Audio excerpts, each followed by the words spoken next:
In our reporting of the conditions inside those apartments, we have only scratched the surface.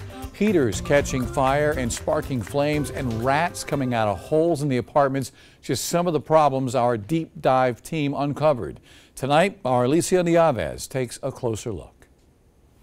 How many of you as board members had anyone come to you and tell you that they had issues in Allen Benedict Court? I'm asking each board member, has anyone ever come to you and said anything to you,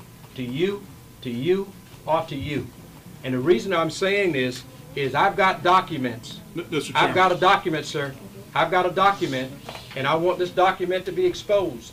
This document very clearly says, and this is a woman who lived in public housing for multiple years, and she sent this document that's very good, and she says she says how important she is about this. Chairman of the Board of Commissioners of the Columbia Housing Authority, Bobby Gist, addressing fellow commissioners this evening, aiming to highlight a resident who had a pleasant experience living on one of their properties. Our deep dive team created a spreadsheet organizing all of the work orders we could get our hands on from Allen Benedict Court. It turns out reports of gas odors were only a fraction of potentially life-threatening problems found on the property. We found multiple reports of no heat, and some residents didn't have hot water for days, even after a similar work order was completed in their apartment.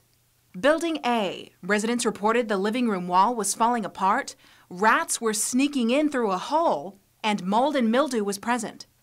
Building B, parts of the ceiling in the bedroom were gone. A resident said, "I wrote this up last year or the year before, and nothing has been done about it." In Building C, a tenant said the heater is spitting out fire.